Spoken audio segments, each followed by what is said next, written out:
Canelo Alvarez and Billy Joe Saunders. Billy Joe Saunders 29-0 with 14 knockouts. Didn't look great in his last fight. This won't be at super middleweight. Canelo coming off the light heavyweight victory over Kovalev. He won the WBO title there, and so Canelo looking to get his first legitimate title at super middleweight. This will be interesting, especially though as for the way Saunders looked in his last fight. Curious to hear what you think about this one, though. Yeah, interesting. I've been using that word a little bit. Yeah. Last couple of times. Interesting times we're in. Yes, and you're an interesting man. It's my only marketable skill. You're a very interesting man. Trying. And a good person. The first thing that I'm going to say, does anybody, this fight's being projected, tell me if I'm wrong, but it's not a set date, I don't think, but it's being projected for Las Vegas, May 2nd, during Cinco de Mayo. Am I correct? Yes. My producer, yes. Our producer, and you yourself are shaking your heads. Yes. All right. Here's my first question. When I handicap something, when I give my perspective on something, I try to do it from inside out. Look at everything, not just the most obvious things to look at. And the first thing I say before we get into breaking down styles and all that, does anyone actually think that the biggest pay-per-view draw in the sport, who happens to be Canelo, is not going to get a decision, if it goes to a decision, against a fighter from England fighting in Las Vegas on Cinco de Mayo? if somebody does think that, really, if they do, first of all, where did you park your spaceship? Because I want to go look at it. I've always wanted to see a spaceship. I always have, Ken. Really, a real spaceship. I want to see it. So let me know where it is. I'm sure you put some leaves over it, some branches over it. I'll put them back on top after I look. I promise. I'll place them all back on top so nobody will find it.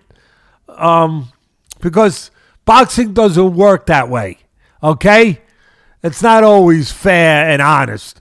I'm not saying that Billy Joe's going to beat him. I'm not going to say it's competitive. I'm not even talking about that right now. But if it was to go to a decision that was competitive, come on. Really? You'd think that there's any shot? Las Vegas would not even put a lineup on that. Believe me, that he's going to get a fair shake. But having said that, I'm going to throw in an X factor before I go into the serious breakdown of the fight. The X factor, first of all, Canelo looked tremendous in his last fight against that guy, whatever his name is, Kovalev. Canelo, as good as he looked, and he looked good in that fight. He broke down Kovalev, the bigger guy, but he looked like the bigger guy. Canelo looked like the bigger guy, the stronger guy. He didn't look like the middleweight moving up to fight a light heavyweight. He looked like the light heavyweight. And he looked like he had the impact of a light heavyweight by the time it got, and the destruction of a light heavyweight by the time he got to those late rounds where he stopped Kovalev the way he stopped him. He looked good. He looked solid. He looked strong. The X factor here, because he's going to be probably a prohibitive favorite against Billy Joe Saunders. The X factor here, I think, again, I don't think this is going to be brought up. And it doesn't mean that it only means it's worth bringing it up because in my mind, anything that's possible that could have an influence is worth bringing up if it's possible. It makes me think a little bit. And I'm not saying it's going to happen. At the end of the day, I'm going to jump the gun, and I'm going to tell you I'm picking Alvarez. But what I'm saying as an X factor, remember years ago when the great Roy Jones was beating everybody? Yep. And same weight, light heavyweight, he was beating everybody. Well, now, of course, Alvarez is dropping back down to super middleweight, I believe, for this fight. But Roy Jones was beating everybody. Speed, power, boxing ability, timing, reflexes, confidence. I mean, he was tremendous. And what does he do? He decides to do something historic. He goes up and puts weight up and goes up to fight John Ruiz, who had one of the heavyweight titles. He goes up and he fights Ruiz for the heavyweight title. He wins a decision, which nobody talks about because I guess they didn't think much of Ruiz, but it's still a hell of an accomplishment. But he goes up, he beats Ruiz. I'm saying it right? It was John Ruiz, wasn't it? John Ruiz, yeah. I was at that fight. John Ruiz from Somerville. Boston, yeah. Yep. Yeah, of course. It makes sense that you would be interested in that. So he goes up, he beats Ruiz for a version of one of the heavyweight titles that Ruiz has, and then he comes back down after gaining that weight and winning the fight. He comes back down to his natural place of light heavyweight, and he's never the same. He's never the same. Look, it could be other things. He got beat by some good fighters. I'm taking nothing away because he got beat by a couple of really good fighters. And he was getting older, and all those things could have conspired against him. But the fact is, he came back down in weight after going up, and he was never the same. It affected him to some level. I'm just wondering if going up and down a little bit with Alvarez. Now, Alvarez is younger, and he's not going up as significant. The weight gain is not as much. But I'm just wondering if that has impact on him physiologically at some point in his career. That's an X factor out there. I'm just putting it out there.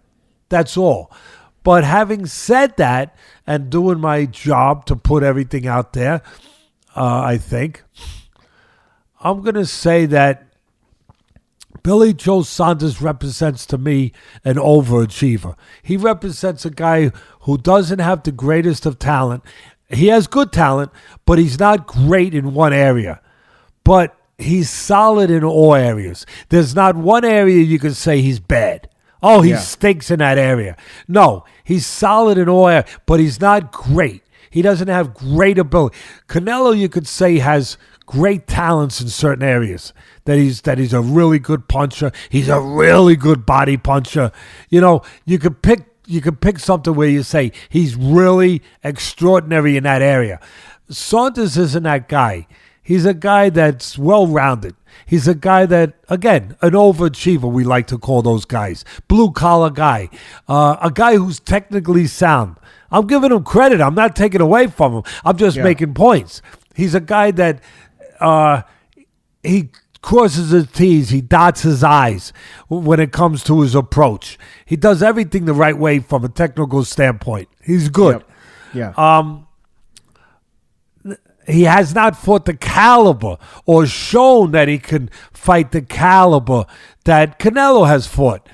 So for all those reasons, you got to favor Canelo, obviously, and the bookmakers are going to tell you that. It's going to be indicative of what it's going to, what the line's going to be on a, and he's traveling, as we just said. I think that there's also an up and down psychologically, Ken, where it's not just physical, that Canelo has gone up and comes down, and there could be an impact on his performance, an impact on his body. I think when you go up to fight such historic fights, such big fights, and then you come down, that there can be an impact mentally where you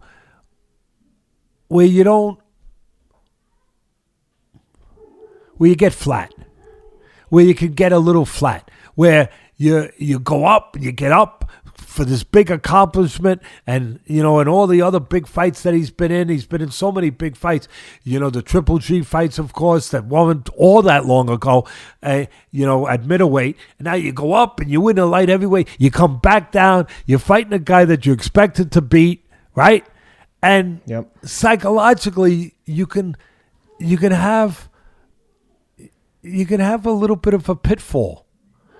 You can have a little bit of just a fallout to that. There can be a fallout to that, to where you're not able to get up. You think you're up, but you're not quite able to get up to that mental place that you were able to get up before because of the ups and downs. And you get a little flat. I think that could be another X factor in this fight. That's something that you have to look at. Having said all that, I think Saunders will give him a much more competitive, tougher fight with everything I just said. With the skill levels being on the side of Canelo, the more skillful guy, and the guy who's fought the better competition, the guy that knows he can handle that competition, that means something too. Knowing what you can do versus finding out what you might be able to do or hope you can do. I think Billy Joe Saunders is going to give him a hell of a fight. I think he's going to give him a tough fight. I think he's going to give him a strategic fight. I think that he's going to be ready for what he has to be ready for. And that it's going to be competitive going into the late rounds and tough. Yeah. I think that Canelo will need to be on his A game of body punching. Jabs to control and stabilize Billy Joe on the outside. Strong jab. He's got a good jab, Canelo. To the chest. Stabilize Billy Joe so he doesn't pot shot him and navigate the outside so easily. He's got to take that away from him. But then he's got to really pinpoint that body. Those right hands, left hooks to the body. Take the air out of the tires of Billy Joe. Wear him down. Welcome him to the big leagues. Yeah. At Cinco de Mayo. Welcome to the big leagues during Cinco de Mayo, Mr. Saunders. And you guys across the pond, how you doing? I haven't sent my love out to you recently. I send it. Love you guys. Just want to make sure I'm not remiss in doing that. Always, you're never far from my thoughts. Never. I mean, how could you be far from my thoughts? I have a damn dartboard downstairs in my basement that just set me with my freaking face on it. How could you be far from my thoughts, from my heart? How? And there's been no darts put in that board, by the way. None. And there never will be. There never will be. But it will be there with me. I love it. It's a big part of my collection. It means a lot to me. It really does. But it will never have a dart in it. Ever. Ever. All right? Okay. Having gotten that out of the way, I think that the fight, if it goes the way that I believe it goes and the way that Canelo and the bookmakers who are putting the lines in place think it's going to go, it goes towards Canelo being in a tough fight and down the stretch having to, continue to bang at that body, bang at that drum. Like the old timers said, chop downstairs and the tree will fall. The tree will finally fall. That's got to be his approach. Slow him down, discourage him a little bit, change his rhythm by using that jab, by banging to the body, and being able to, I think, maybe even get a decision, if not a late round stoppage, but a decision against a guy that, again, I think Billy Joe Saunders is a guy that gets the most out of his ability. He's going to have to get everything to win this fight, everything out of it.